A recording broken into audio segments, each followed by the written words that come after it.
up, everybody?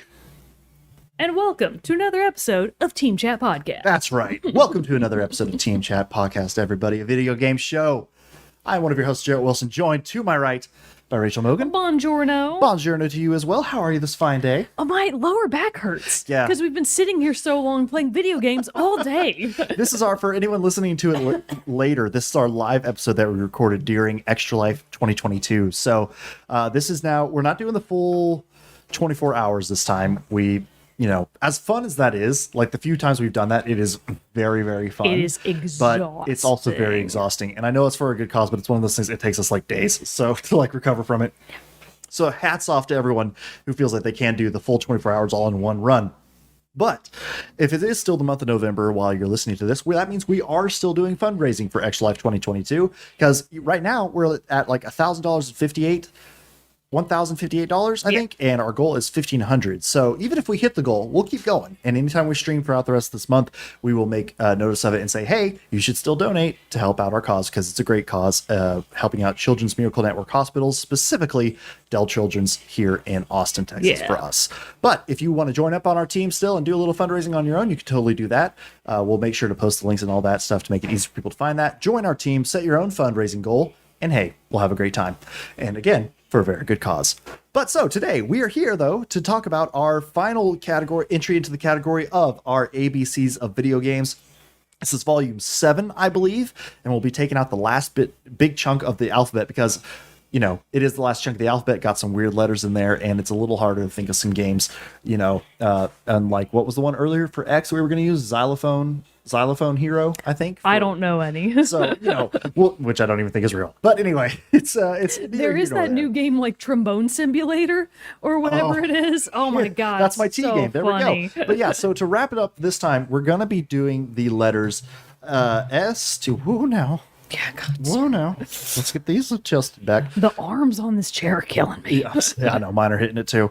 But so let's go look at our list here, and we're going to be doing the letters S, T, U, V, W, X, Y, and Z. Yep. So got a little bit of a chunk to go through, but I think it's going to be a good time. But before we get to that, you know what? You're here. You're listening to Team Chat Podcast, a video game show. And guess what? You can listen to those on podcast services around the World Wide Web, as well as watch a video version of each episode over on our YouTube channel, or on the few occasions like today where we live stream it, you get to watch it live. But also today is a special day because this is not only our 280th episode of Team Chat Podcast, big claps all around, it's also our 7th year anniversary. Yeah, we're 7 years old. 7 years old. We're in what? Some of you have been listening to us talk about games for 7 years. 7 Which, years. for that, we are eternally grateful and love you. Yeah, we really are. And if you're a new listener too, that's it's awesome. We're glad you're here. It's your support and your and just knowing that you're there on the other side of the speakers is honestly the drive that helps keep us going and helps us making hey, Kirok, just in time. And we got chat up, so we'll be talking to chat too. But yeah, we were just going through the intro, Kirok, and everything. And so it's a big deal. You're just in time to catch the episode. Yeah, just in time to catch us getting sentimental. And because it really is just every time it rolls around to another year, another time of us doing Team Chat Podcast, it is one of those things. It's like, it just is really special because I know this show means a lot to us. Oh yeah. It both not because it's the thing that we've been doing for 7 years, but also it is the thing that even when our lives are the most stressful and crazy and hectic, that we still like coming back here and doing it because it centers us, it grounds us, it makes us relieves our stress, as weird as that may sound. I mean, but it plus doesn't. just how many games have we gotten to play that we never would have if it weren't for the show? Stray. We probably wouldn't have played Stray. Probably wouldn't have. Yeah. And also, we've made a lot of great friends along the way. Like everybody who's been in the chat here today with us, we've met through this show. Not my brother. I knew him from before the show, but and a few of the people. But literally everybody in this chat, I feel like who's been here today, I have met through the show, and you have all become my friends, and I have loved getting to meet some of you, in person, others just over the online. Kirok, we'll meet you in person someday. That would be fun. It's coming someday. But so it's just really just every single year, it just means so much when we get here, and it means so much that you all are still here, and we hope to be here for a while longer. So thank you for all of that. But to keep up with the show and see where we keep going in the next 7+ years, you can do that too on social media at Facebook, Twitter, and Instagram. You can join our Discord server where we have a lot of great conversations talking about things gaming related and non-gaming related when we're not here recording the show. And finally, also, if you help to make the show bigger and better, you can also go over to patreon.com/Team Chat Podcast, just like Super Saiyan Ace, Elise F, Zach S, Mariah S, Susan M, James K, Ben W, Michael B, Andrew M, and Michael S, and Brandon W have done, where they've gone over there for as little as $1 a month to support the show. And in return, we give you cool perks like getting the episodes early before its general Thursday release and access to a private channel on our Discord server, the Rogues Gallery. I'm going fast because she's getting to the heart emoji. But if there's not stuff that you if you can't do that, that's no big deal, though. We totally understand, especially in this economy. So any way that you want to help support the show in free ways, such as telling your friends, subscribing. I'm not there yet. Subscribing, telling your friends, writing us reviews, all that good stuff helps spread the word of Team Chat Podcast out to the masses. And for that, we are eternally grateful, and we love each and every one of our listeners, viewers, patrons, friends alike. Heart emoji. Thank you very much, everybody. Well, with that, you know what we've been playing. There's no time to catch up on all the stuff that we've been playing, because you've been seeing what we've been playing today. So instead, let's jump. And all these hearts in the chat, they're giving us the heart emoji right back. It's wonderful. Yeah. I love it. But since you know what we've been playing recently, it's time to jump right in. Sorry, now, since we are doing the last little bit of our ABCs of Video Games volume, we obviously, and you're doing it live with us here, throw your suggestions in the chat. Yeah, we want to hear yours. No, that game is stupid. Well, also, let us know. It's not up for debate. We just want to also know yours. I guess that's true too. You can throw out suggestions, and then we will also. Yeah, you're not going to sway our choices. I don't know. I mean, there have been a couple times when I've said one, and you've been like, "But what about?" And I'm like, "Damn it, I should have gone." Yeah, sometimes. So maybe, especially for these more random letters. T is for Tekken. Well, we're not to T yet. We gotta do S. Yeah, first. we gotta do S first. But and so I think it's just a great time. Yeah. So without further ado, let's jump in to our ABCs of video games. But first, let's do a little bit of a refresher. Oh yeah. So I'll go with my list first. We have A, Assassin's Creed 2, B, BioShock, C, Control, D, Dark Forces, E, Edith Finch / What Remains of, F, Far Cry 3, G, Grease, H, Horizon Zero Dawn, I, Infamous, J, Jedi Fallen Order, K, Killzone, L, The Last of Us, M, Middle-earth Shadow of Mordor, N, No Man's Sky, O, The Order 1886, and P, Pyre. Q, didn't have one. Sorry. It was a honorable mention, Life is Strange for me. And then R, Red Dead Redemption 2. All right, and I've got A, Animal Crossing New Horizons, B, Black Book, C, Chaos Legion, D, Dishonored, E, Evil Zone, F, Folklore, G, Gravity Rush, H, Hollow Knight, I, Indivisible, J, Journey, K, Kirby Air Ride, L, The Legend of Dragoon, M, Minish Cap, The Legend of Zelda. Well done. N, Nancy Drew, O, Octopath Traveler, P, Professor Layton, Q also did not have one. Honorable mention, Golden Sun. R, I actually don't remember what I said, and I didn't add it to my list. Do you remember what my R was? R. I feel like it was Rage a good... 2. Oh, yeah. That's why it's not on the list, because fuck that game. Yeah, it was Rage 2. Shit on Rage 2 again? Oh, man. We're happy to do it anytime. Anytime, any place is a good place to shit on Rage 2. Oh, boy. Yep. So that catches you up. That gets you up to date. We also have here in the chat, Kirok says, suggestions for me to play Farthest Frontier. I do need to check that out. And suggestion for you to play Uncharted. I already have. I mean, the suggestion is mute because I've played it and it's terrible. And Dead Cells in Shambles. Yeah, Lulu Dude says Dead Cells in Shambles. Yeah, sorry, Dead Cells didn't make it to either one of our lists. But let's get started then with our letter S, which stacked. Did you look at it's pretty tough. Because, I mean, it depends on if you're counting all of the supers in Super Mario. Well, and if you've got to count the Star Wars, because every Star Wars game starts with Star Wars. True. Also, I didn't think about it. Technically, the Civilization games are Sid Meier's you're right. Civilization. So all of these are in this. We didn't follow it quite grammatically correct in titling, but who cares? So anyway, I did Edith Finch, What Remains of. So, get off my back. S though was a stacked category. What'd you a go lot with? of great games in there. And there were honestly, I had a couple. It was like a toss up between 4. Ooh, what were the 4? Just throw them out there. I'll throw them out there. But we'll throw out the 3 that you didn't go with first. Honorable mentions. The ones I did not go with first are Super Mario 64. Okay. Huge nostalgia factor to that game, obviously. Was probably one of the first Marios I played, or played any consistent time into, really. So I thought about it for a second. Stronghold, castle building simulation. My Lord Jerrett. My Lord Jarrett, the cow malady emote. Yeah. For those of you who don't So know, that's got team chat history. it does have team chat history. For those of you who don't know, the malady emoji that we emoticon that we have in our Discord and stuff is based off of a voice line in the Stronghold game where your scribe comes up and says, "My lord, our cows have been stricken by a strange malady." A malady So we have a has sick struck our cow. cows, my lord. So you can put that one in as cow malady in Discord Oh and my have gosh. yourself a good time. Everybody loves cow malady. Cow maladie's great. Yeah. Then there was also Saints Row the third. Oh. Because that one was fun, like a little Grand Theft Auto-esque, a little bit more over the top. You get to beat people up with a 3-foot-long dildo bat. Fun. Kind of fun. Always fun. But that's kind of all I have to say about it. That's like where the fun stops. That's where it goes. So the S then had to fall to Stardew Valley. I was wondering if you were going to do Stardew. With Michael, Luli Dude there, and Chloe, Celibert that was here earlier, Yeah. they are both Stardew stands just like we are. Well, and also Triple XP. Have you been keeping up with some of their latest episodes? No, and I stuff? haven't, This year, unfortunately. I'm sorry. Yeah, I need to catch up on the last couple myself. But they did an episode this year, which I also will say, I've been meaning to tell you guys this, and then if you guys listen to this later, if not, I'll still go tell it in your Discord because I've really been meaning to. They did one of their episodes this year for their show where they were live streaming Stardew and just recorded themselves talking and just shot the shit while playing Stardew Valley. I listened to this while I was mowing the yard, I think, earlier this year.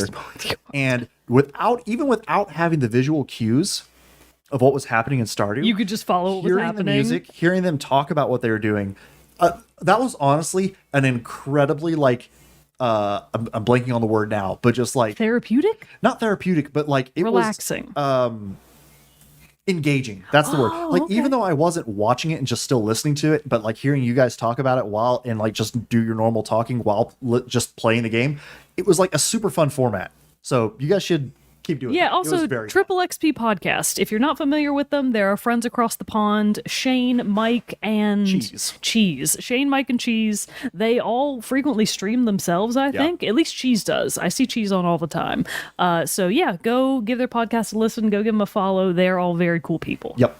So anyway, Stardew Valley is just like Aw, thanks, Candace. It's my new short hair. It does look great, right? Donate to the hair. I donated the hair to the children. I didn't. I was gonna say, really? No, it wasn't good enough quality. They were like, this hair This hair is sucks. shit. And I was like, damn, burn. Oh man. And so Stardew Valley is just one of those games though. Stephen Pumpkin. Yeah, Mike Shan Cheese. That is pretty funny. Stardew Valley though is just one of those games that another one that I didn't expect to like. But good lord, no one sees Stardew coming. And like, you can watch it and Yeah. you can be like, I don't really get it. And then you play it and you're and like, it changes the oh game. shit. Yeah, it really does. Like it's just a new thing entirely once you actually play the game and get into it that way. But it's just one of those things. It's like so cathartic. Flashlight is on. It is on. So cathartic and peaceful. Are you secretly signaling for help? Am I holding you Flashing hostage? it at the- Help. camera. But it's like one of those games that just like it came out of nowhere. It was not one that I thought I would originally enjoy because while it does have like a combat aspect to it, You're slightly, not really a big fan of Sims, like life Sims and stuff. yeah, like I do like the more top, broad scope ones like Civilization and stuff like that. That's where I like enjoy that strategy and stuff. But just more of just like growing your crops, harvesting your crops, selling your crops for more money, and slowly Getting a upgrading girlfriend over or time. boyfriend. Exactly. Getting Or- 10 girlfriends and Video games. boyfriends. And it just I don't know. It just struck a chord I wasn't expecting it to strike. And even though I haven't gone back to it and played it in a really long time, I put several hundred hours into it I when I mean- was in the main throes of my obsession with it. So I have the urge to start new Stardew files constantly, but I literally have to stop myself because if I start one, I won't stop. That's It how is Sam- so like that's that how is Sam one is. of the most addictive games on the planet. And I think that what Stardew does that sets it apart from all of the other pretenders or even the ones that came before it that may have influenced the creation of Stardew, none of them have nailed the formula. Like none Yeah. of them have nailed down the formula the way that Concerned Ape, the maker of Stardew Valley, has. Just the flow and the timing are spot on Yeah. to keep you going in a near infinite loop. For sure. Yeah, Stardew has done that better than any other game I've ever For played. sure. And so, if that's your jam, even if it's not your jam, I would say check it out and try it because it's just incredibly fun on all fronts. Yeah. And it's incredibly relaxing too. I think we really got into it like start just before a pandemic. So like having that during that time especially was Yeah. wonderful. Yeah. And so Sam got super into it with me as well. We actually got her one of the Switch Lights, so Just so she we can could play Stardew, yeah. so we could both play it together and stuff like that. We did a little bit of multiplayer on there too, and so for that reason, it's another one that she and I were able to enjoy together. She got super into it. She had like notebooks breaking down the like prices and exchange yeah. rates and all this stuff. She got super into it. It was awesome. We even like our friend Caitlin has been playing. Oh yeah, recently. she just recently got She into just recently Stardew. got into it. I love hearing like from a new person's perspective because I think she's still, or at least last time I talked to her, I think she was in the fall of her season of her year 1. Oh, okay. So she was just getting to the point of being, or maybe it was summer. No, because I think didn't she said that last she time, was. last time we all saw her, she had just cleared the mine, right? I think But she, the like- mine isn't necessarily tied to the season. Oh, that's true. And I think that when I asked her, what are you growing? I think she said tomatoes, and that's summer. Okay. So she was either in fall or summer of year 1. But by now, Yeah. it's been a few real life weeks since then. She's probably in year 4. Probably. I mean, because at the rate that you go in Stardew, you just go and go and go and go. It just grabs you and doesn't let go. Yeah. So for that, it's letter S on I my was list. very strongly considering doing Stardew, and it was really going to depend on whether or not you did it, because I do have another S that I also had a pretty stacked list of S's, but I didn't do this one for O, and I also didn't do it for M, and I felt like if I didn't fit it in here somewhere, Bro Mogan would have a conniption, and then tell on Mother to me and be like, Mother, my sister is bullying me passively for not talking about Super Mario Odyssey. So Super Mario Odyssey. I'm fine. I also gaslighting. Bro Mogan thinks he's always being gaslit and he's just not. But yeah, I want to talk about Super Mario Odyssey because it's been it came out as one of the launch. Yeah, I was going to say, it's launch, right? Was it a launch I think title? it was launch title. No. I feel like it came No, out no, that no, no, no, summer. no. I don't remember. Yeah, all right. We don't remember I feel what like it was, though, but Yeah, I don't think it was a launch title, but it was one of those first. Right. Like it was Super Mario Odyssey and Splatoon 1 that were like And and Breath of the Legend of Wild. and Breath of the Wild. Yeah. Breath of the Wild was launch title. But That's right. Splat 1 and then Super Mario Odyssey came out a few months later, I think both in summer. Oh, sure, it's all in my head, is it? I'm just crazy. Oh boy. Anyways, so I feel like Super Mario Odyssey in recent memory has been probably the best Mario game. Yeah. When people go back and they talk about Super Mario 64, I agree that it's a pillar of gaming, similar to the way that I feel about Ocarina of Time. Like, I get it. I get why people have such an attachment to that game, but objectively speaking, like, you can go back today and replay it, and it just doesn't hold up the way Sure. a lot of people like to think it does. Whereas Mario Odyssey, I feel like in 15 years' time, Mario Odyssey is still going to be top tier. Well, it still is because you still have to pay $60 for it. You do. But I feel like it's the kind of game that is going to age really well, and I feel like really all of that comes down to how well the mechanics were done Sure. and how in depth they were. You know, more so than any other Mario game, because of the capabilities of the Joy-Con, Nintendo was able to get really creative with how you controlled Mario, from the way that you throw Cappy with the Joy-Con to the different types of extensions to your jumps that you can do to make the platforming really deep. Right. And then, of course, all of the different fun variations that they just sort of played around with the creatures that you could take over with Cappy, your living cap that is your companion for the game that lets you take over other living creatures and temporarily become them. You don't kill them, it is worth noting. Once you're booted out of a creature that you were in, it's just sort of dazed. Sure. So sure, it is non-consensual possession, but they live. But the way that you're just able to take over these unique creatures that have really just they're all sort of one-trick ponies. Yeah. But they're all so fun. Specifically in the world that is like the Champagne world, because all of it is based. So Bowser has kidnapped Princess Peach, of course. Again. But the whole point of the game is that he's going around the world stealing artifacts and items for the wedding of his dreams. So he's going around stealing stuff like a cake, a dress, a diamond ring, a tiara. He's stealing all of this stuff to make their wedding incredible. Flowers, champagne. Right. So in the world that is the Champagne world, you get to take over this little octopus enemy that can go vertically up and then horizontal, but can kind of get both in the water and out of it, depending on how far up you go and then going horizontal from there, based on how much water propulsion you have in your jet stream. Nice. And it's just so fun and stupid. And then my other favorite is Needle-Nose Bird. Don't remember what it's actually called, but it's like in the way later sort of samurai-looking world with Bowser. Yes. Where you take Okay. over this little short borb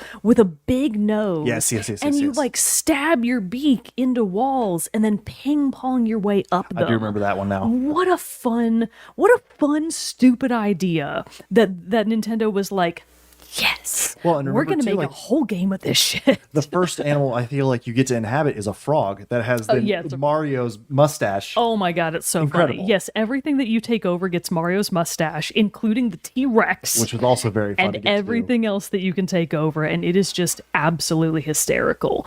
So from the visuals, the soundtrack, the level design, just the overall vibe of that game is so bright and fun, and it's just got a lot of levity to it that I feel like isn't necessarily present in most games these days. It's got that mix of old school Nintendo mixed with the best of what today's gaming has to offer. Yep. And I feel like Mario Odyssey is just going to be... I do kind of agree that it's not really talked about enough, because to me it seems like an instant classic. It does feel like but it kind you of came don't and really went. hear other people mention it that much when they talk about, like, what's your favorite Switch game? Right. Most people probably won't say Mario Odyssey, but it deserves to be considered in those ranks. I think it's just as good as most of the other games that have come out, first-party IPs that have come out for Nintendo. It's easily in the top 3 even. So I think Mario Odyssey deserves its spot in the sun, even more so than Mario Sunshine. Dun, dun, dun, Fine, which Lord. also could have been an S. Oh, yeah. We could have really shoehorned doubled it in down on there. But yeah, I wanted to talk about Mario Odyssey. I think it's a fantastic game. Super Mario Odyssey. I think it's a fantastic game. 10 out of 10. Awesome. Anybody got some S's that we're not thinking of that you're... Andrew's got one. Slay the Spire. Oh, yeah. He didn't say it, but I'm reading his mind. Yeah, and like I just put in the Discord, there's going to be there's a Kickstarter for a video game, board game version of Slay the Spire coming out. Also one for The Last of Us, a board game coming out. Maybe I launching on should back Kickstarter. that Kickstarter so that I can gift that to Bro Mogan when it comes out. Well, now he knows you're going to do it. Yeah, well, he'll forget. And then, no, I'll just gaslight him later into being like, I didn't say that. You're crazy. I'll delete it out of this episode. So he goes back to watch the recording. He's like, hey, she didn't say it. Oh, Jerrett, please do it. That'll be so funny. Yes. Oh, man, I should. Lowest tier for that Kickstarter is 100. Woo! You got to be really big Never fan mind. of, You are Slay the not Spire. getting that board game. Just kidding. All right, let's see. The letter T is up next. And man, this is one I am excited to get to talk about. Ooh, do you think it's one that I'll guess for you? Potentially. Something We actually referenced it earlier today. within. Oh. Star Wars Rivals of Tauntaun. No. but Damn it. That would be fun. Yeah. Oh, yeah. Tekken is a good suggestion. Oh, Tony Hawk's Pro Skater is a good These are good ones suggestion. for Mogan. Tekken the Power of Juju is a reach back into GameCube isn't day one. Yeah. Yeah. That's a stretch, Tony but Hawk's Pro good Skater, suggestion. I only played the demos of that back in the day. So I never really that you spent... mentioned earlier. Yeah. It more reference because we came across somebody in a game when we were playing Overwatch, and you were like, I feel like that's a reference to this. And that was it's been 40 It's been years. I a can't. long time. Oh, wait. Trombone Hero. Yes! Trombone Hero. Oh, I feel like I can almost remember it. Well, I'll Yeah, just go fill in the ahead good- and I'll throw fill it in out the there. kids for you. But my T is Titanfall 2. Oh, of course. Titanfall 2, to sum it up quickly, is probably the best first-person shooter I've played. Whoa. It's Damn, I wasn't so expecting good. those fighting words. The story Wow. of it, because yes, there are great first-person shooter games out there, and they have great stories, and they're fun to play. But Titanfall 2 has an incredible story because it's like this weird, not like weird, but just like a unlikely friends kind of thing, where it's the pilot, the main character Jack Cooper, and his Titan BD. They are not like paired together at the beginning of the game, but shortly there after the initial events of the game take place, they are like paired together and stranded on this world and have to like fight their way through and fight their way back home, and then take on the big bads and all that stuff. So it actually has this really great like friendship story along the way of you bonding with your Titan, but then it has memorable villains, fantastic gunplay and mechanics. Like you got wall running, you can even have like some grappling going on, grapples that can like grab your enemies and pull them towards you. Yeah, I remember that. Like it's also very momentum based, where really it's like the faster you move and are like so the faster you can make yourself move through either a combination of sprinting, wall jumps, slides,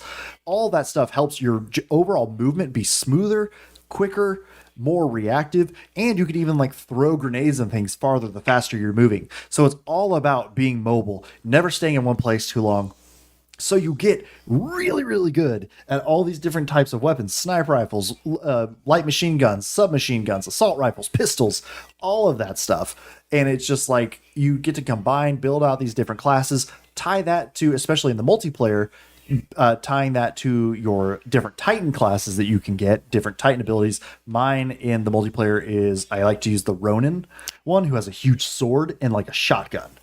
It's so cool. That's so you, Jerry. It's That's the so best you. Titan. Like, come at me. But like, I love playing as the Ronin. It's just everything about it is super fun, super engaging, and not to mention the level design of these, because especially in the campaign, that need for momentum is not only present just in the multiplayer, it's also there in the single player game. And there is a level that is like, not only is Titanfall 2 like one of the best single player, first person shooter games of all time, this one level is like one of the best first person shooter levels of all time. Wow, damn. Because it's like a training facility that you come across where the whole point of it is to be quickly thrown into different environments and combat situations. So the whole time you're going through this level, the whole geography of it is changing at a moment's notice, and you're like causing you to like ascend through this, but like you'll be running through and this whole thing will like pop out, rotate, come back together, switch, and you're just like caught in the middle of it because you're obviously not supposed to be there at the time. Just what you said just now reminds me of that one part in Control where Yes. you're running through like the maze. Yes. Oh, that sounds awesome. It's very similar to Yeah. it. But again, it's like enemies are coming out of nowhere. You're fighting other Titans, and it's just on all levels. It hits. Nice. And not only that, then, and another part of it that also helps it be like one of my favorites is that the lore in the world of Titanfall was brought right in as the basis and foundation for Apex Legends. I mean, hearing you talk about the way that Titanfall laid down all of these really interesting mechanics, specifically around the movement, it's very easy to see what they learned from Titanfall and then decided to apply to Apex. Right. Like the same kind of like you lose some of the gunplay, some of the mechanics, like you don't have the wall running and stuff like that, but like a lot of the same guns are in Titanfall that are in also, or upgraded versions of them are also in Apex Legends. There is the characters and the legends in Apex themselves often will have tiebacks to Titanfall 2. Slight story spoiler for Titanfall 2, but one of the villains that you fight later, one of the bad guys that you fight later in the game, mini boss, or a boss that you fight later in Titanfall 2 is the father of the legend Valkyrie in Apex Legends. No kidding. The main guy who like is going around starting them, Cuban Blisk is his name. What a Like, name. I know, right? He's like going around and recruiting people for the Apex games. He's a major character in Titanfall 2. So there's like all these callbacks to it and like references that you're like, if you've played Titanfall, you're like, oh yeah, that's so cool. Yeah. So it's like just another one of these sci-fi universes that just really delivers really well. And so the game itself, fantastic. And I think the follow-ups to it are also fantastic. The problem why Titanfall 2 is not really that well known, or I mean it's well known, but like not, I feel like it didn't get the love that it deserves, is because EA was a dum-dum and decided to launch it on the exact same weekend as Battlefield 1. What a mistake. And- Which, I mean, when you think back... And then like I think the next week was that year's Call of Duty. Ooh, So like yeah. it unfortunately got put in a tough spot, but I Yeah. still love going back to the Titanfall multiplayer to jump in and play a few rounds. And whenever, I know I keep saying this a lot, but whenever I do get back into streaming on a more consistent basis, Titanfall is going to be one of the games that I stream for sure. Understandable. So that's my tea. Nice, good tea. Speaking of good teas, I've got a double tea for you. It's actually it's not a recent game at all. I think it maybe came out in 2014. And Ark, friend of the show, longtime listener of the podcast, frequently pops into our streams, has been, and one of my old internet friends. I think I knew Ark before I even knew you. Oh, wow. Because it was Splat 1. Oh yeah. So one of my oldest internet pals, also Canadian, just like Kirok, Ark has been recommending to me Tangle Tower for years. Oh, I've heard of this. She's recommended Tangle Tower like for literally almost 5 years, I think. And I think it was super, oh god. Oh god. I think it was super on sale on the Nintendo Switch, and I was like, fine, I'll play Tangle Tower. That looks fun. So I finally took her word for it, and she was not kidding. It's a really, really fun game. Its only downfall is that it is very short. I think the max play time that you could probably put into it is maybe 4 hours if you were really stretching it. Yeah. 3 is probably going to be more your jam. I think I played it just over the course of 1 or 2 days over a weekend, and truly for the short burst of entertainment that it gives you, that entertainment is jam-packed. Like, it's a short, concise game that throws everything that it has at you all at once for a very specific story. So the setup is you are a couple of investigators. Main investigator Grimoire, that's his name, and he is joined by his assistant... Don't remember her name. I will call her Lila. Could have been anything. She has green hair. That's what I remember. So it's Grimoire and his assistant, and the whole sort of dynamic between them is that Grimoire is like, a very sort of on the job, savvy gumshoe. Sure. But he's also a little bit of a dope, like when it comes to specific things. So he's sort of the comedic relief. And then his assistant, Polly? Her name's definitely not Penny because that's one of the other NPCs. Yeah, anyways, Lila, we'll call her. She's sort of the dry, very to the point sort of person. She's always sort of the one to throw out suspicions that she might have. Sure.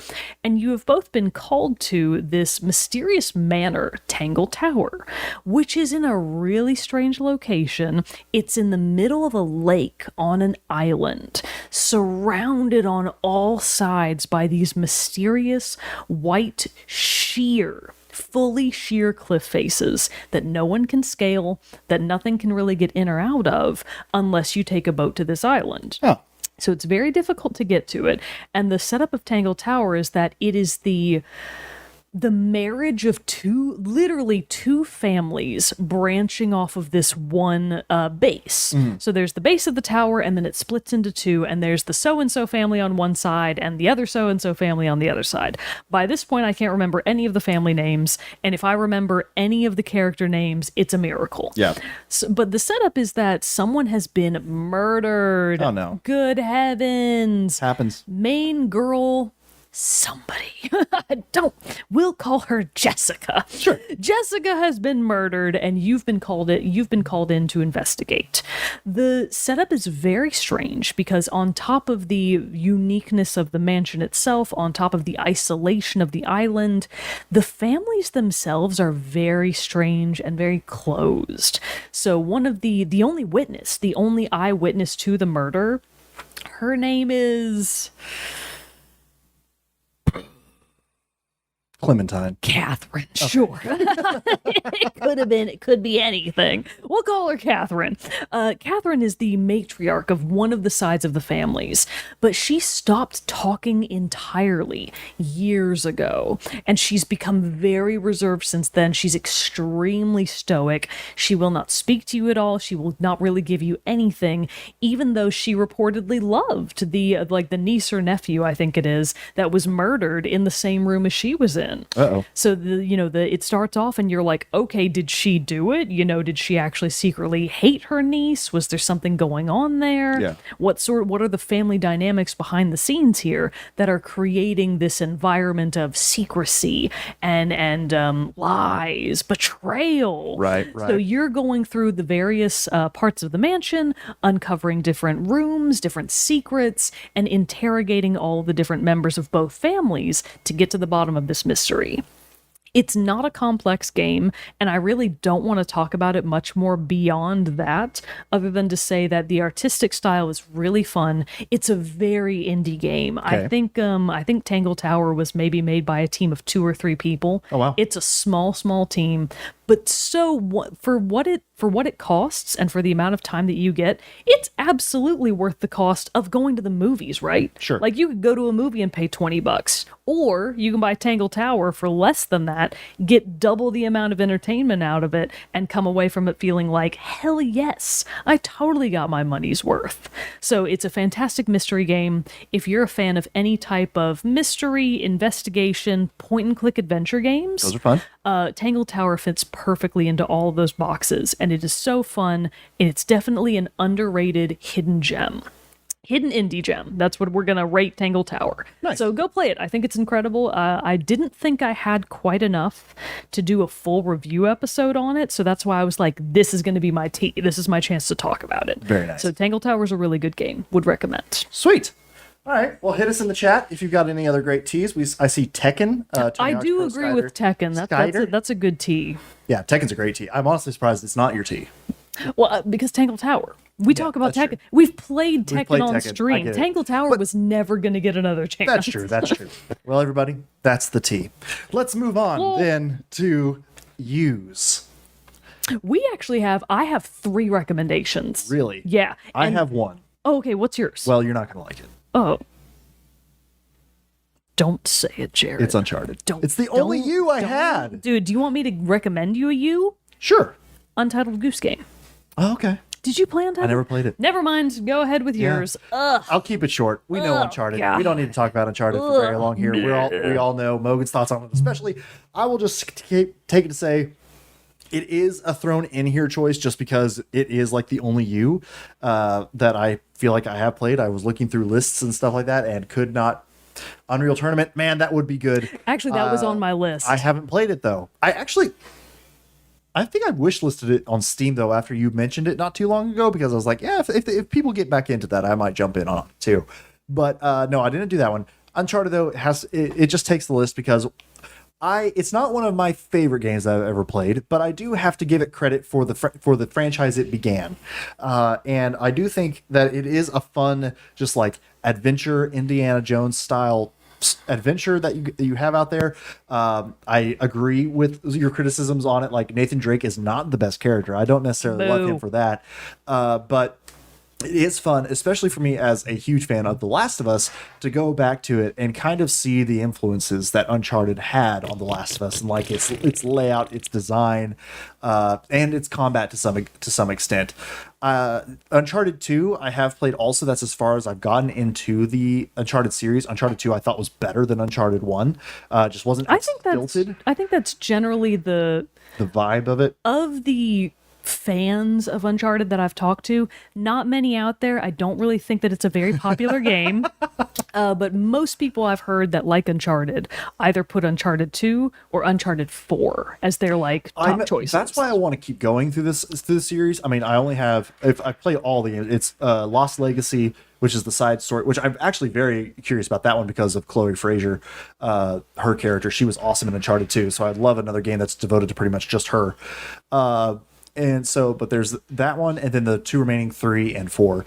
And 4, I have just heard outstanding things of. So I do want to get to 4 so I can try it out eventually and get to experience that. But that's all I really want to say. I don't want to take too much time on it. I know we have other letters to get to. You know what else? I just have to fill in Uncharted. I did see the Uncharted movie. Oh, you did see it? I thought it was very middle ground. I mean, not absolutely terrible. So here's the thing. I didn't think the movie was incredible. I still think the movie is better than the game. Okay. Yeah, more like unfarted. Got him. Good job, Andrew. So really roasted him. Sorry, Uncharted stands, if you're here listening to us, because it does not get much love here on the old Team Chat podcast. No, it doesn't. For but I good like to reason. throw in a few bones every once in a while. So that's my you. So I really had 3 that I was thinking about talking about. I was going to do not Uncharted. We're rolling through I was this, going to deal. Yeah, we really are. I was going to do Unreal Tournament 2004, Untitled Goose Game, or little indie game. Well, yeah, it's an indie game, a little small game that many people don't think of, but that a lot of people have big love for. Unraveled.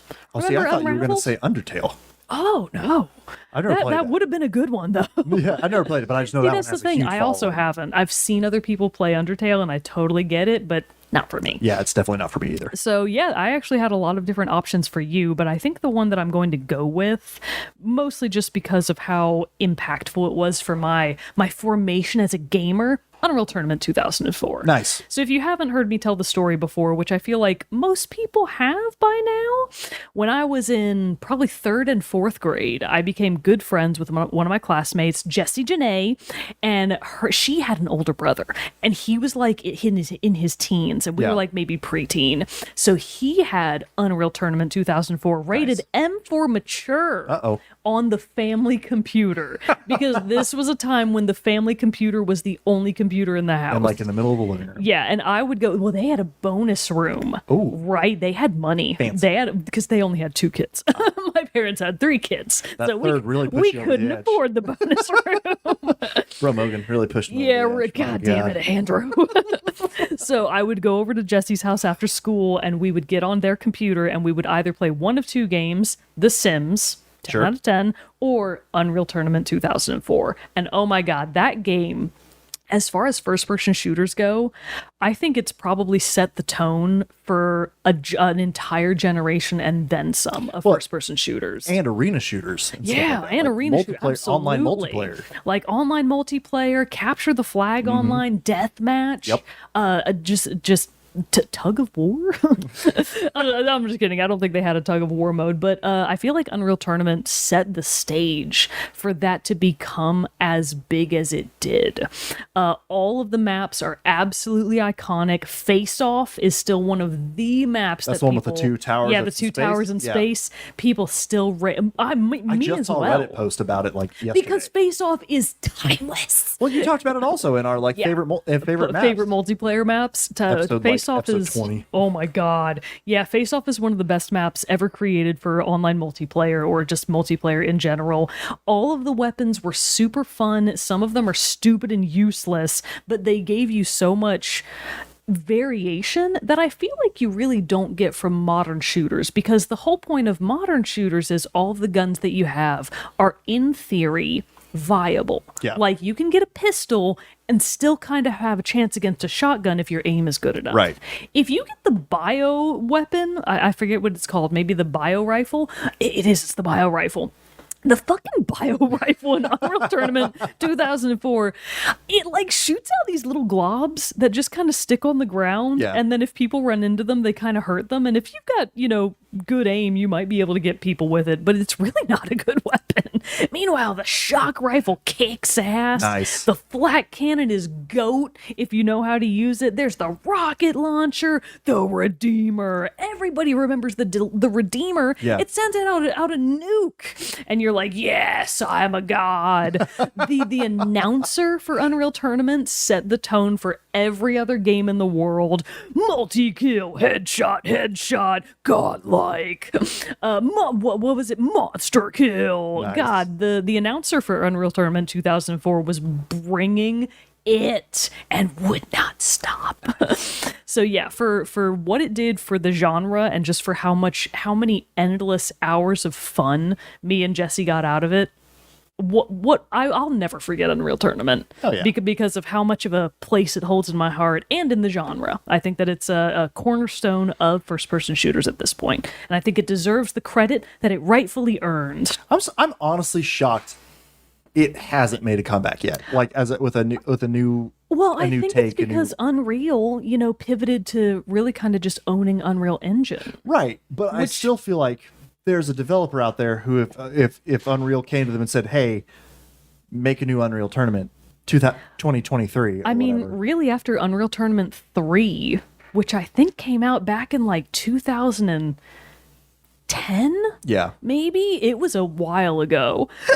They've really just let it go. let the genre go to the wayside, which I kind of understand why, because now the field of first-person shooters is so packed. It is, but I The still think there's room competition for is so fierce. yeah. These bubbas, they're just sleeping. bubbing. Just being good bubbas. Go get your dinner, bubbas. ready for dinner? Go on. Go get some food. Oh, they're hungry. Yeah. Unreal Tournament 2004, 10 out of 10 game. Nice, very nice. Well, the next letter is V, And I if think- I'm a betting man, I think we share the V. I think we share V. Yeah, I think we're sharing a V on let's this. say it one. on the count of three. On the count of three. 1, 2, 3. Vampire. God, boom! What a good game. even if I had even if I had managed to think of any other game starting with V, which I really couldn't. I couldn't either. But even if I had, I still would have won. I would have put Border like 1886. the border 1886. I would have tried to get like some sort of workaround of like Empire, comma V, Right. to like get it in there. For sure. Because this is a game that both of us, I don't even remember what, I think because it was just It was just October. a don't nod. And we needed a spooky game for October. And it was a we don't had nod decided game, which that we was were the both going to developers. play it. And Yep. the Don't Nod developed Life is Strange. Yeah. So we were like, oh, let's try this thing that is completely different. Yeah. And see how it rolls. And we were kind of worried about it because it was one that there were it's like mixed reviews, really. It had received very middle of the road reviews. and Like some seemed people to said somewhat they tend hated more it. towards the negative, Yeah. the ultra negative. So we were kind of like, let's see what this is gonna be. Yeah. And I think we were both blown out of the water by Again, how it fun kind it of was like the Stardew effect of Yeah. just we went into it expecting pretty much nothing and got so much more than we Everything out of bargained it. for. We got a treasure from that adventure. Yeah, we really did. You killed a bunch of people I did. that you didn't It mean was to. accidental. It was an accidental miniature genocide, if you will. Because the Vampire, for the little bit of background there, is it is more of an RPG. It's a third-person RPG. Third-person RPG where you take the role of a doctor in London. Jonathan. What's his last name? Reed. Jonathan Thank Reed. you. Thank Yeah. you. Who just recently returned, I believe, from World War One. Yeah. Because it's during the Spanish flu outbreak. Yeah, so it's like 1918, 1919, Yeah, something like that. So that picture of London is where it takes place, and it's dark, it's dreary, it's like it's I mean, he's coming back to streets locked down by quarantine. Yeah. Very applicable for when we played it during the height of the did we pandemic. play it during that? Oh, we did. No, wait, it was the year before. It was. We played it in 2019. Yeah. And then the next year we were like, damn, This is dude, good too thing we close didn't to save home. it for 2020 because this would not have landed. So we tried that out, and it just, I think it was just it's like, I'm like blanking all of a sudden now, but like on just all parts of it, like I think the morality system of it, Yeah. where it was you could be this vampire who goes out and just like, because you immediately get turned into a vampire like as soon as the game starts, and You then, also discover at the beginning of the game that that's the setup. Like a vampire killed your sister. Right. And you're trying to, I think, find her body, right? something like And then you find her body and then the vampire gets you. Oh no, you accidentally No, kill her. you kill her. You get turned into a vampire, and then in your blood haze of just having become a vampire, She you finds you. accidentally kill your sister. Yeah. That because your body gets dumped into a mass grave because Right. it's the Spanish flu. That's right. It Yeah, took yeah, me a yeah. minute to remember the setup. Same. I knew there was something with his sister right at the beginning. R.I.P. in peace, Mary. For real. We wish. God. But it just like started this adventure where you then chose, because you are a doctor and you still have that like role, because you then go to a different you go to a hospital and like you're tasked with still, trying to save the lives of people. So it becomes this mix of, do you go full vampire and just go ham on people and just kill literally anybody you come in contact with, or do you actually try to find a cure and use your immortality as like a way of like, okay, I understand there are times I'm gonna have to eat, but You I'm must also feed. I have to save the human race as a whole. And so Yeah. Well, so here's the thing. The game really makes it an interesting payoff, like the pros and cons, because you don't necessarily have to drink blood. Yeah, but when that's true. you do, it gives you access, kind of like the Dishonored ability system. Right. Of it gives you access to these sort of dark side abilities that make the game easier Right. and B more fun, because they're Yeah. all kind of like your fun little vampiric abilities of like summon the shadows from hell and like do a big spear or something which like is that. so fun. Yeah, it's a bunch of Because, fun like, stuff. But I also feel like if I remember right, you gain that stuff too just from playing and like fighting enemies, bosses, and stuff like that. Right. You'll gain like blood to be able to upgrade your stuff and different things like that. But the whole that like bit of morality to it impacts your choices, because there are characters that if you do kill them or don't, like that has major impacts go on on the to rest of have- the city yeah. and in the story. So it's just one of those things where it really did feel, it's one of those RPG light games, I would say, where you feel like your choices actually do have an impact. Oh, they have a big impact. Big impact. This isn't like Horizon, where they're setting you up for like dialogue options, Right. but then they all lead to the same place. The options in Vampire lead to drastically different Drastic. results. Which is kind of also Dishonored-esque, because, Dishonored, if you let the rat infestation and the rat plague get too bad, then that creates like a bad ending in Dishonored too. Or Dishonored also. But in Vampire, it has that same effect. And so just like, it's this dreary, like almost the setting 19 is top the- tier. it is. Because it's always night, it's always raining, It's always rainy streets of gross. London. And the soundtrack is chef's kiss. the It's so track good. that plays in the West End. So good. And just even like the menu music Yeah. and everything like that. Oliver or Olivia All of a twist. I butcher his last name. I apologize. Let me go look it up so I can see it.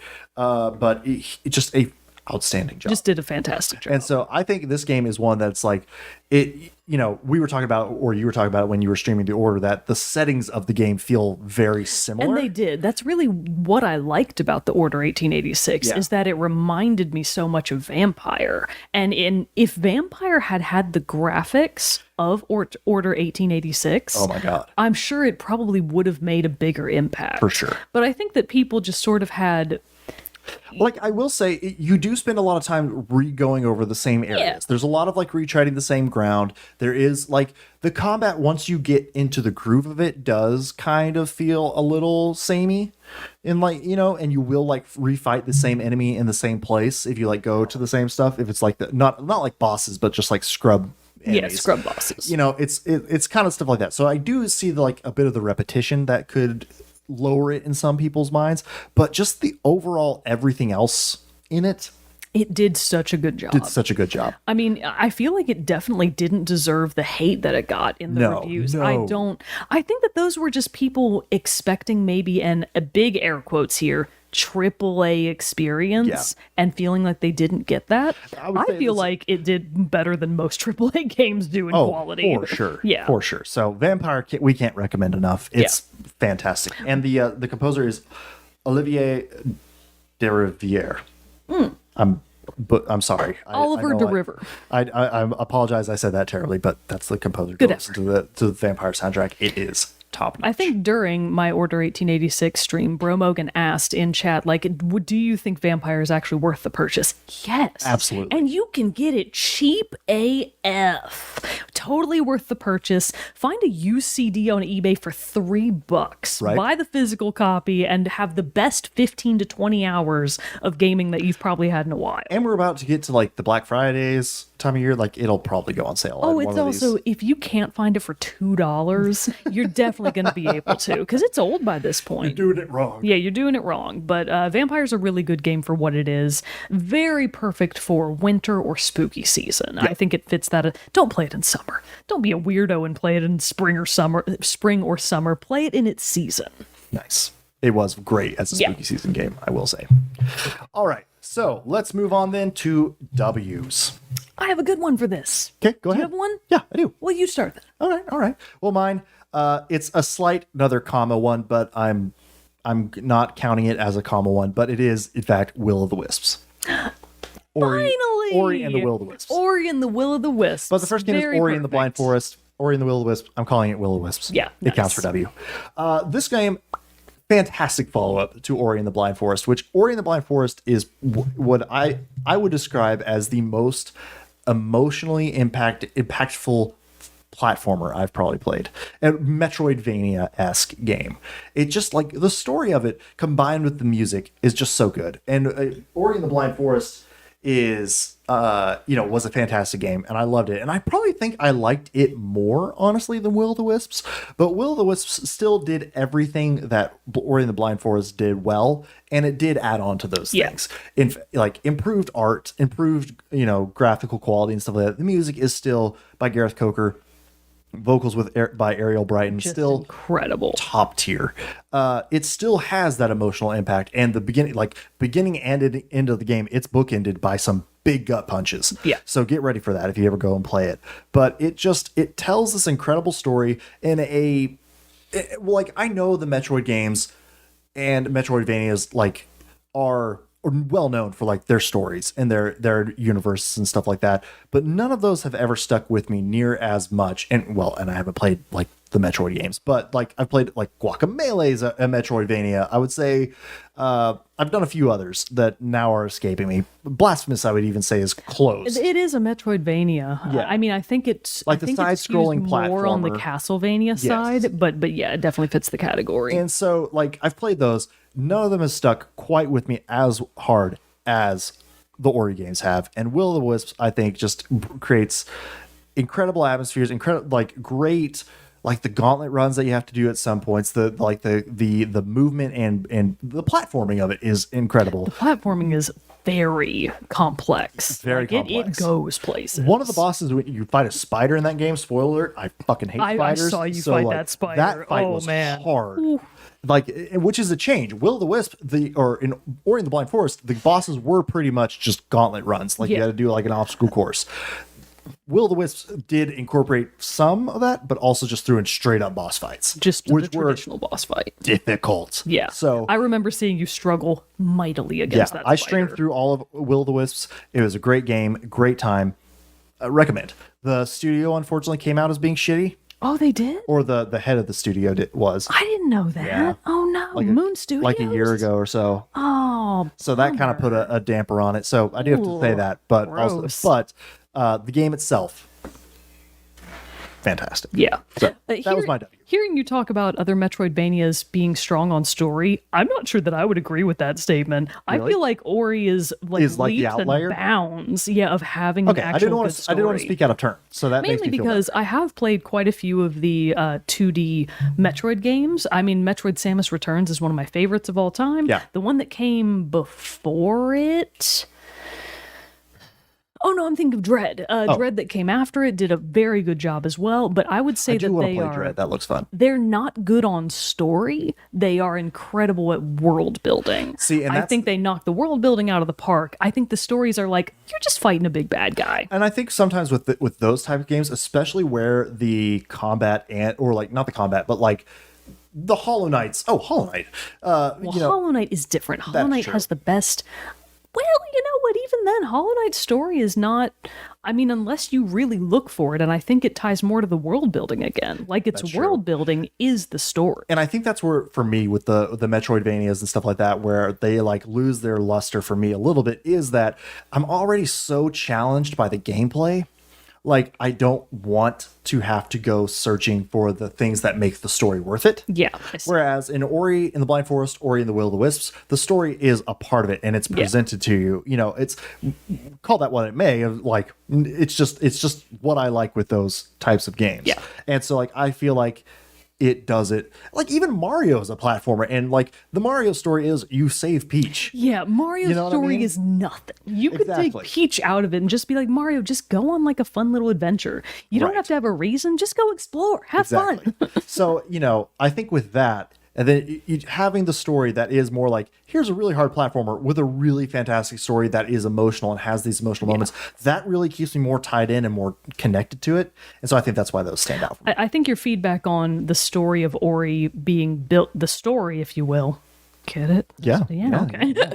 Being built into it is sort of the defining factor, because when I think about Hollow Knight, which I said earlier is still probably my favorite game of all time at this point, you can play the game and beat it without ever really digging deeper into the story at all. Right. Which I think is the difference. The story of Hollow Knight is essentially optional, whereas with Ori, it's not. And I think that is what sort of sets Ori apart in terms of being a highly, maybe not necessarily story-driven, but story-centric. A story-centric game.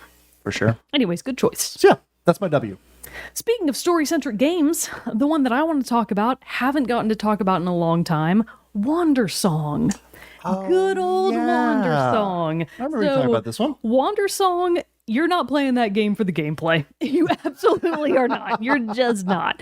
It looks like construction paper. It looks like construction paper characters cut out and just moving around a screen, and it is ultra charming.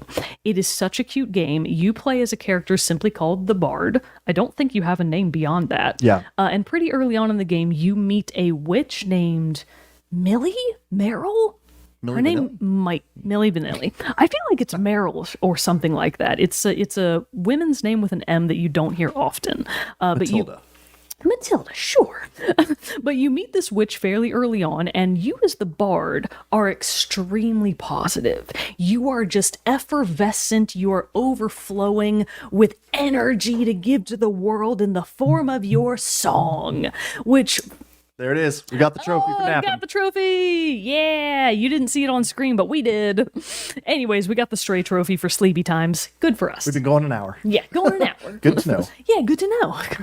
But the story is that you as the Bard are going through the world that you know and love, and I think pretty early on, the conflict is you realize that someone is going around and killing the gods, essentially, of your world that keep it together. Oh, no. But the problem is you kind of have to, because the gods are getting so old that they're sort of turning into crazed monsters. So you kind of have to slay them, or somebody has to slay them. But is that really the only option? That's true. Like, that's kind of the question, is like, is it really the right thing to be doing for the hero, who is not the Bard? The hero is a named character called the Hero. Is what the hero doing right? Is the hero going around and killing these basically building blocks of your universe the right thing to do? Because if the hero succeeds, your universe as you know it will collapse and die. So the Bard and Meryl, I'm just going to call her Meryl, the Bard and Meryl's dilemma is initially they're trying to help the hero. And then they kind of come to this, standpoint of, is this right? Yeah. Like, is this like the hero, it's the hero. We're the hero's doing what's air quotes right. But there's this big just undercurrent of, about that. But is that actually the right approach? So the Bard and Meryl are essentially they're sort of following in the footsteps of the hero, trying to stop her. Okay. And it's just a really interesting game of talking to different people about their feelings. It's really more of it's very much a character and story driven. There's no point in playing that game if you're not there for the story. Sure. So it's a lot of talking, tons of dialogue, a little bit of gameplay in the form of playing your songs, which are sort of presented on a ping wheel. And the way that they incorporate them into the gameplay is very fun and interesting, but it's definitely not for everyone. Yes, Sam. Do you know how long it takes? We still have to go through the last 3 letters, but There's not much there. So we'll probably be like, what, 15? 20 minutes? 20 Yeah, 15, 20 minutes. Yeah. Thank you. BB Bird. So yeah. So yeah, Wander Song's little song mechanic is very fun and fun to do, but it's not, it's not really the reason to play the game. Sure. You're playing it for the bard and for Meryl and to find out what happens to their universe.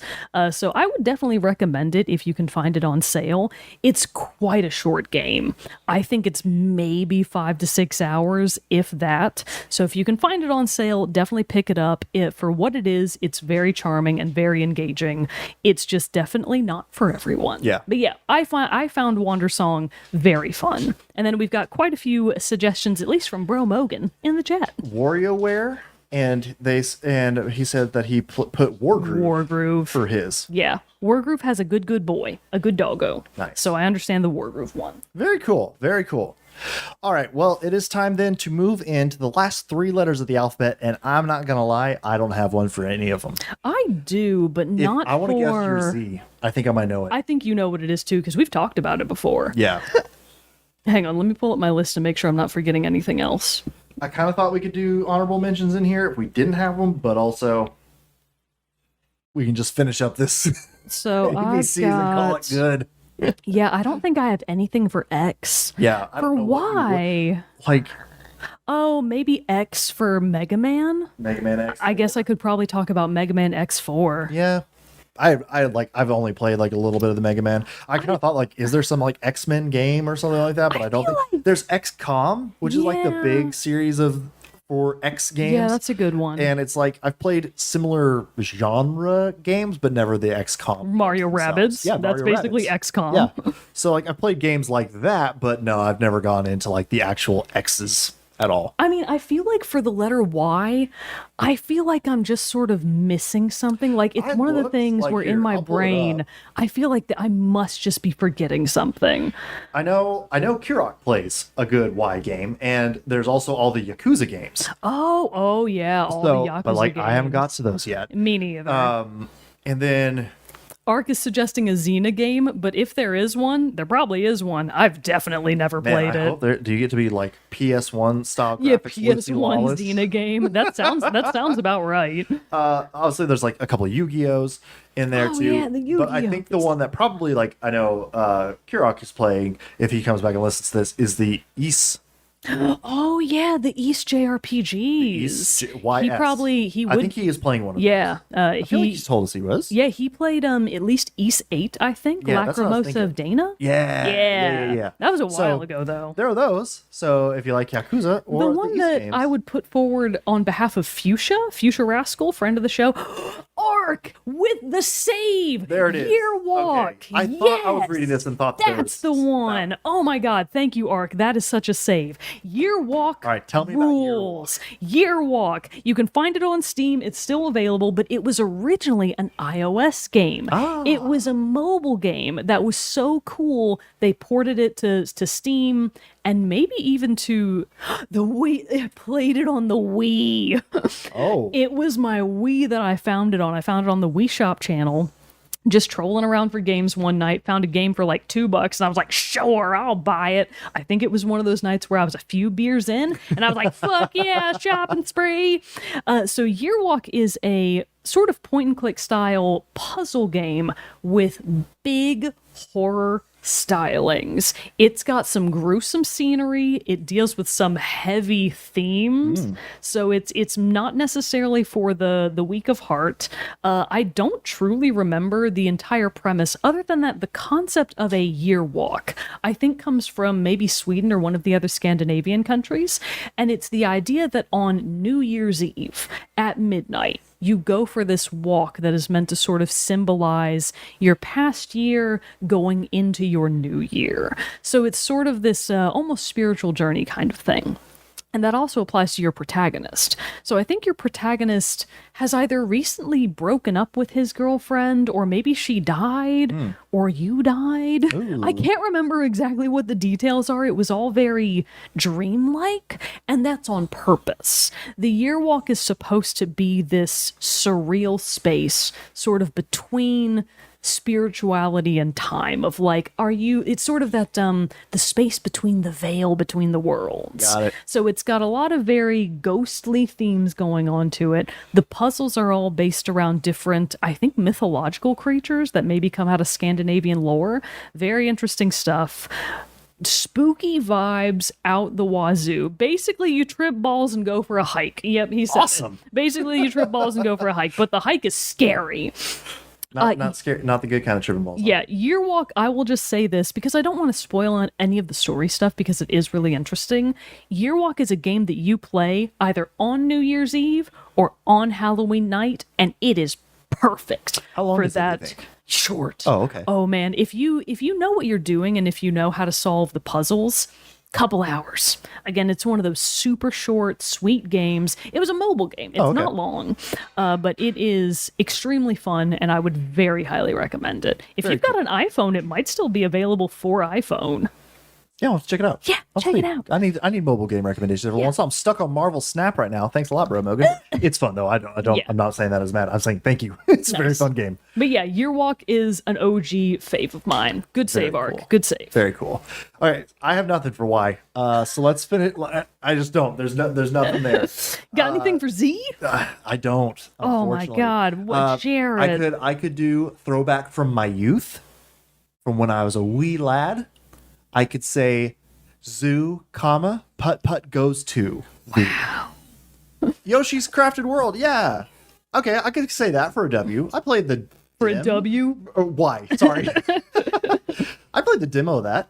It was pretty fun. Sam played it all the way through and she loved it. So yeah, I'll say Y. Yoshi's World, Crafted World or whatever. I mean, it was. really, any of the Yoshi games. That's true. You've probably played Yoshi and Smash. Yeah, That counts. that would count. Super Smash Brothers would have been a great ass Really game doesn't. too. Damn. All right, let's finish this up then with Z. Do you have one? I don't. Again, like Zoo Tycoon, like I've played maybe 30 minutes of. I really can't claim that. I don't think. So yeah, unfortunately, I don't know. Xenon the sequel. Yes, that would be amazing. Get that double Z in there. But no, I haven't played that one either. And I'm trying to think back. Is there some like game from my childhood of things like that's Zoo Tycoon was a really good Zoo suggestion. Tycoon is a great suggestion. We just haven't played Had it. I actually played it. Yeah. So I would have to give it there. But you do have Oh, and I think you know what it is.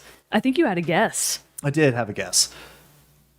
Is it Zone of the Enders? Yeah, it's Zone of the Enders. Yes, So that. this was, I probably must have been 10 to 12. Okay. Because I think we were still living at our second house in Tennessee that I can remember. Zone of the Enders is a batshit crazy game, I think from the PlayStation 2 era. Yeah, Zone of the Enders, wow. So Bro Mogan probably barely remembers that game because as I recall, I don't think we owned it. I think this is a game that we rented from Blockbuster.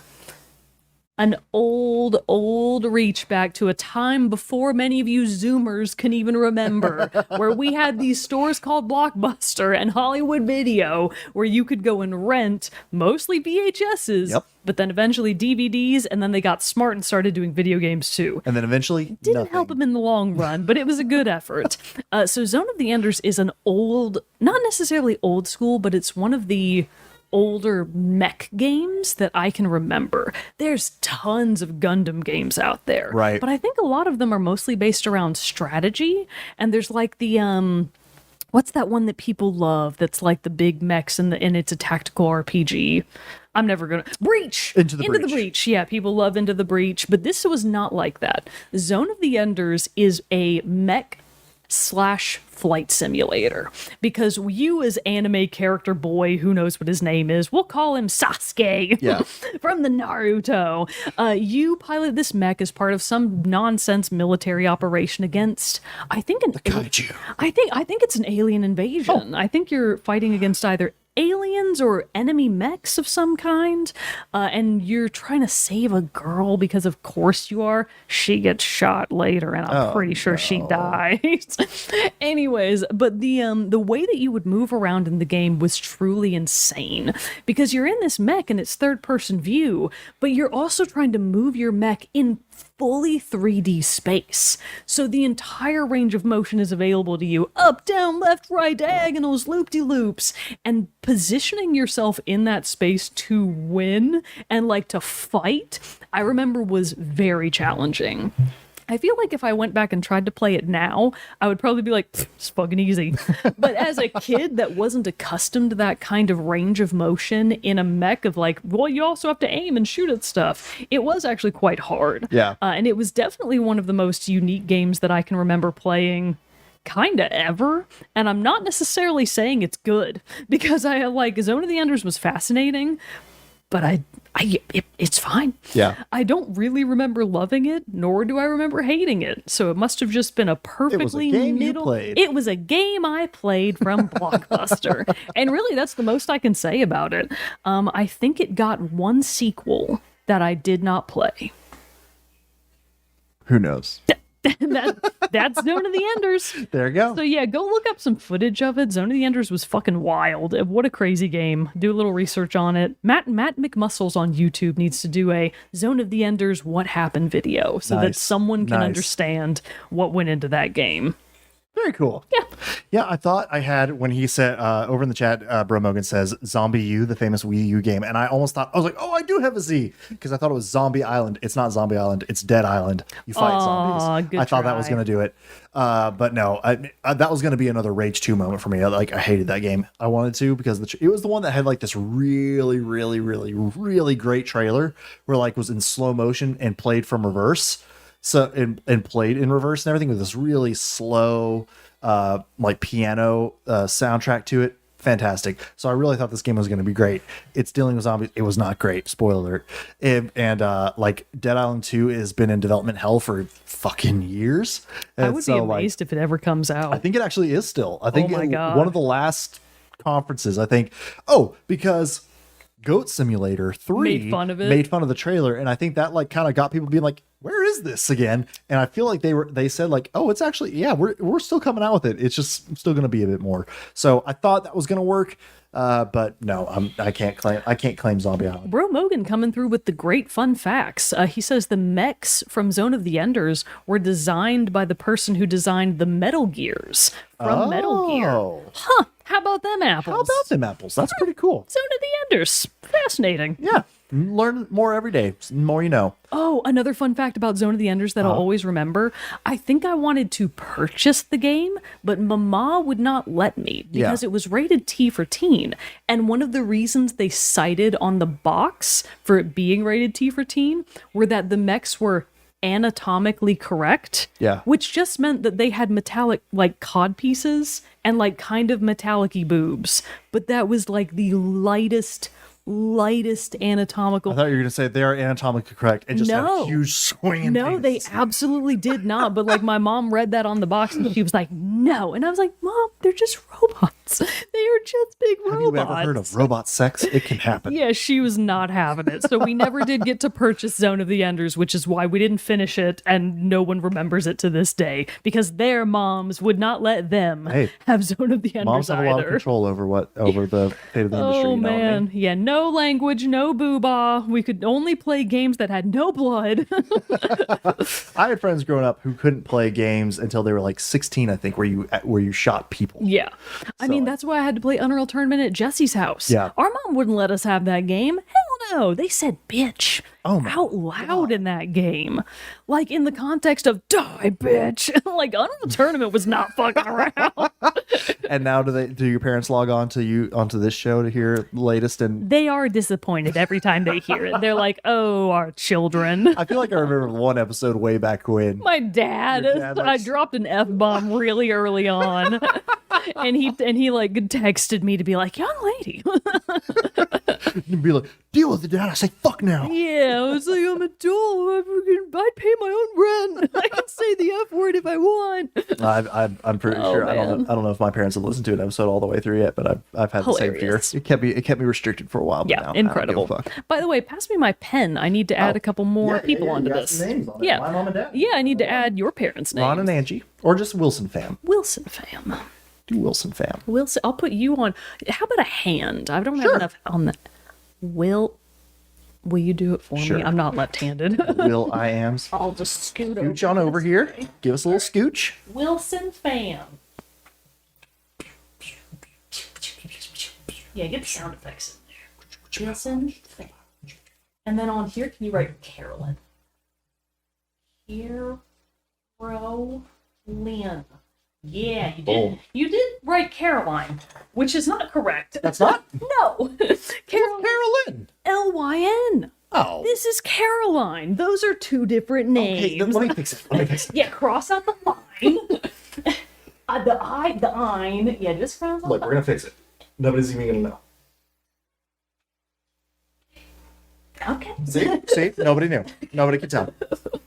All right, everybody. Well, that wraps up our list of the ABCs of video games. This is only volume took us 7. All Volume 7. year. We've So- been working on this all year. It's good to get one, but it was nice. In a year where we had, which again, thank you for sticking with us, everybody, because in a year where we had the most random ass posting schedule ever, this was like a good line to be like, we can record an episode this week. What do we do? Let's do another Yeah. ABCs. So we got this one done. Hopefully, yes, in the next year we will be able to get back to a more consistent schedule. But you know what? We were doing what we could do. Yeah, And we do our best we do every our day. best. And sometimes we can't, and that's just the reality of life when you're over 30. That's true. Now for the 1, 2, 3s of video games, a never-ending list. We could probably at this time revisit our top 10s. Oh yeah, it's been a while. It's been a couple years. We could It's been a probably few revisit years. that. I think Not a bad idea. not a bad idea. We'll think about it, but we'll also might be a second before we recommit to another big series. But also, I do want to say, I know we touched on it one of the last episodes and stuff like that, but I Maybe think we should just expand it to 11 through 20 and have those mid-tier ones kind of battle That's it true. out. That would be interesting. would be kinda fun. Because that really... And a new list. Like, top 10 is tough because it's so competitive. Yeah. But I feel like it will be maybe even more competitive for the middle ground. that's true. The ones that you're just like, this game's kind of fun. Is it good enough for my top 20 though? See, I feel like Vampire's going to be in that 11 to 20 range. It would be. It would be Yeah. for sure. So yeah, we'll have to do that. But I also know, because we're not scared of YouTube anymore, we need to get back to doing the soundtrack Oh, yeah. episodes. Let's get back to soundtrack. Let's do one of those very soon. Absolutely. I agree. So, I agree with that. But yeah. So anyway, everybody, thank you so much for joining us for this special live episode. Now, this does not mean this is the end of our extra We're live just stream. ending the We're recording ending the so that we recording can so put we can this have a on nice YouTube. little bow on the Yeah. end of it, you know. But it is what's a little after 6? Oh, almost 7. We gotta eat Whoops. dinner. We're gonna eat dinner hungry. really quick. We'll come back in here so we won't leave you alone, or one of us will. We'll swap in and out. And then once we get finished with that, we're gonna do like the last hour or so of our day. We might and just can play some Mario Party or some yeah, Mario let's Kart. do Mario Kart. Let's just Yeah. end on a good We've got people ender. online. We'll do some Anyone Mario. can join. Yeah, we'll do some Mario Kart. We'll get into that. Let us go grab some food. Have a quick second to eat something because the hungers are real right now. Yeah, we hungry. Do you want to go grab your plate and I can entertain the folk, and then I'll go instead grab mine. put me back on Hollow Knight. And Oh, I'll just be okay, able to cool. keep Where's your playing. Switch? In here. I'll Okay. just leave it in there for now. All right, cool. We're Well, I all- mean, I can just go ahead and put it Oh, on okay. there because I gotta switch over stuff anyway. So thanks everybody. I'm gonna go We'll be right back with some games in just a second while I switch stuff around. Smooches. Mwah, mwah, mwah.